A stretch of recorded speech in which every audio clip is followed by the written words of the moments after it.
गणगण गणात होते श्री गजानन महाराज की जय. नमस्कार मंडळी, स्वागत आहे तुम्हा सर्वांचे माझ्या गुरुमाऊली यूट्यूब चॅनलवरती.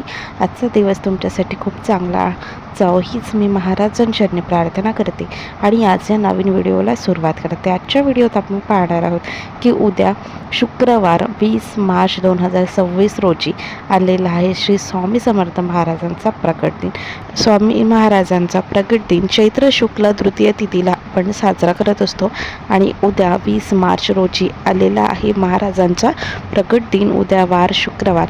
तर महाराजांच्या प्रकट दिनानिमित्त महाराजांचं तत्त्व इतर दिवसांपेक्षा या दिवशी खूप मोठ्या प्रमाणात सक्रिय झालेलं असतं. स्वामी भक्तांसाठी हा दिवस जणू काही दिवाळीपेक्षा कमी दिवस नसतो, कारण सगळे स्वामी भक्त या दिवसाची अगदी आतुरतेने आपण वाट बघत असतो आणि म्हणून स्वामी सेवा करण्यासाठी हा अत्यंत प्रभावी असा दिवस आहे. स्वामींची सेवा आपण दररोज करतो, मात्र काही ना काही स्वामींकडे आपण मागत असतो. मात्र प्रगट दिनानिमित्त महाराजांबद्दल एक कृतज्ञता, तसेच महाराजांची एक सेवा म्हणून आपण काहीतरी सेवा या दिवशी करायला पाहिजे. महाराजांना आपल्याला महाराजांनी जे काही दिलेलं आहे त्याचं आभार व्यक्त करण्यासाठी हा दिवस आहे. तर या दिवशी आपल्याला निस्वार्थपणे महाराजांची सेवा करायची आहे. महाराजांच्या आवडत्या वस्तू महाराजांना अर्पण करायच्या आहे. महाराजांचा आवडता नैवेद्य पदार्थ महाराजांना आपल्याला अर्पण करायचं आहे. असं केल्याने महाराजांची अखंड कृपा आपल्यावरती होईल आणि आपल्या जीवनातील अडीअडचणी अडथळे दूर होईल आणि निस्वार्थ सेवा केल्याने महाराजांची सदैव कृपा आपल्यावरती आपल्या कुटुंबाच्या पाठीशी नक्कीच असेल. तर महाराजांच्या आवडता नैवेद्य आपल्याला उद्या आवर्जून महाराजांना अर्पण करायचं आहे. महाराजांना कुठला नैवेद्य आवडतो, कुठला पदार्थ आवडतो हेच या व्हिडिओत तुम्हाला मी सांगणार आहे. तर नैवेद्य कसा अर्पण करावा संपूर्ण माहिती जाणून घ्यायची असेल तर व्हिडिओ स्किप न करता शेवटपर्यंत पहा आणि अजूनही माझ्या चॅनलला सबस्क्राईब केलेलं नाही आहे तर चॅनलला सबस्क्राईब आणि बेल आयकॉन प्रेस करा.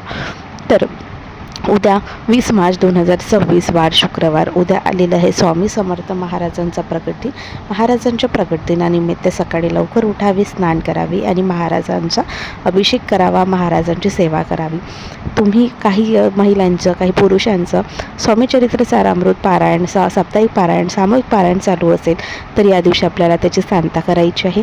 ज्यांना काही करणं शक्य झालं नाही त्यांनी या दिवशी महाराजांच्या आवडता नैवेद्य जरी त्यांना दाखवला तरी महाराज प्रसन्न होतील. स्वामीचरित्र सारामृताचे पारायण तुमचे चालू असेल तर या दिवशी तुम्हाला शेवटचा अध्याय पठण करून नैवेद्य दाखवून पारायणाची सांगता करायची आहे. तसेच तुम्ही केलेलंच नाही आहे तर तुम्ही एक मांडीय पारायण करू शकता, म्हणजे संपूर्ण 21 अध्याय एका दिवसामध्ये एका मांडीमध्ये तुम्हाला पठण करायचे. अध्याय खूप मोठे नाही आहेत तर अगदी काही वेळात, आणि तुम्ही दररोज जर नेहमीच पारायण करत असणारे असाल तर तुम्हाला अध्याय पठण करायला काही वेळ लागत नाही, म्हणून तुम्ही एक दिवसीय पारायण देखील करू शकता. हेही शक्य होत नाही तर मग काय करायचं, सकाळी लवकर उठावे, स्नान करावे आणि महाराजांच्या मूर्तीवरती अभिषेक करावा.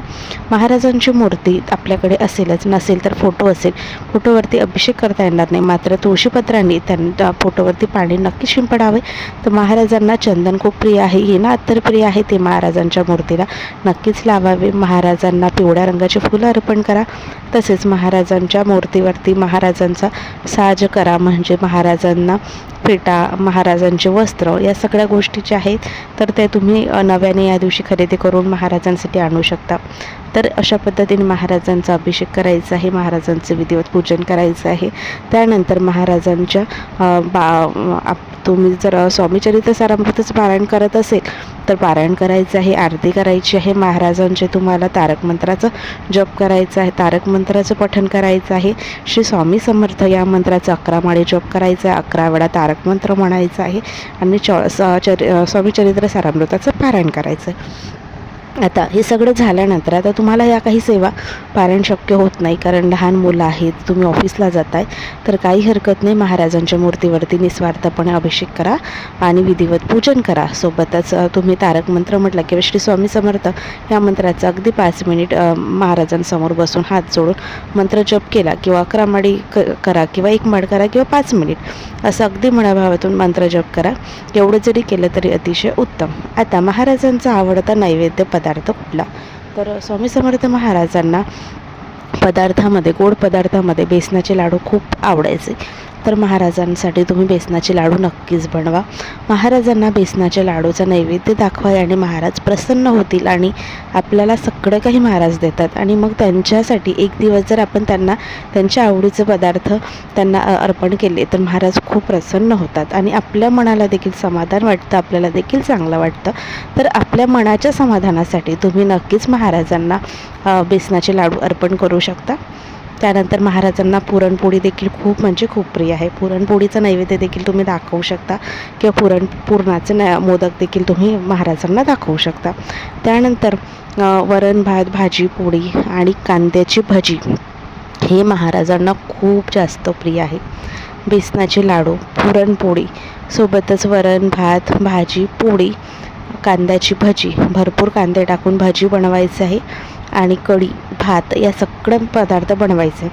भाजीमध्ये घेवड्याची भाजी महाराजांना खूप आवडायची, म्हणून महाराजांना घेवड्याची भाजी कुठलीच करू नका, घेवड्याच्या शेंगांची भाजी महाराजांसाठी करा. आणि महाराजांचं आवडतं म्हणजे कांद्याची भजी हे महाराजांना नैवेद्य म्हणून दाखवायचं आहे. एवढं नैवेद्य किंवा तुम्हाला लाडू शक्य होत नाही, पुरणाचं नैवेद्य शक्य होत नाही आहे, तर फक्त घेवड्याची भाजी, पोळी, वरण भात असं नैवेद्य आणि कांद्याची भजी एवढं तर आपण नक्कीच करू शकतो. एवढा जरी नैवेद्य महाराजांना दाखवला खूप प्रिय आहे. तसेच पिठलं, भाकरी हे देखील महाराजांना खूप आवडायचे. तर या सर्व पदार्थांपैकी तुम्ही कुठला तरी एक पदार्थ महाराजांच्या आवडीचा त्यांना नैवेद्य म्हणून दाखवा आणि त्यानंतर आरती करा. अशा पद्धतीने महाराजांचा प्रकट दिन आपल्याला साजरा करायचा. अगदी साध्या पद्धतीने, अगदी कमी वेळात, वेळ जास्त नाही आहे तर तुम्ही अशा पद्धतीने, असं नाही सकाळी वेळ मिळत नाही तर तुम्ही संध्याकाळी, संपूर्ण दिवस महाराजांचा प्रकट दिन आहे तर तुम्ही संध्याकाळी, तुम्ही ऑफिशियल आहात तर तुम्ही बाहेरून ऑफिसवरून घरी आल्यानंतर देखील महाराजांचा आवडता जे शक्य होईल, जे बनवणं होईल ते नैवेद्य तुम्ही महाराजांना बघा. आपण आपली भक्ती किती महत्त्वाची हे महत्त्वाचं असतं. वेळ नाही आहे तरी पण तुम्ही थोडंसं महाराजांसाठी बेसनाचे लाडू किंवा कांदी भजी जरी केलं तरी महाराज प्रसन्न होतील, कारण महाराजांना माहीत आहे की आपल्या मनामध्ये श्रद्धा भक्ती किती आहे. तर तुम्ही यापैकी कुठला तरी नैवेद्य नक्कीच महाराजांच्या प्रगतीनिमित्त करू शकतात. माहिती आवडली असेल तर लाईक शेअर करा. भेटू अशाच नवीन व्हिडिओसोबत. श्री गजानन महाराज की जय.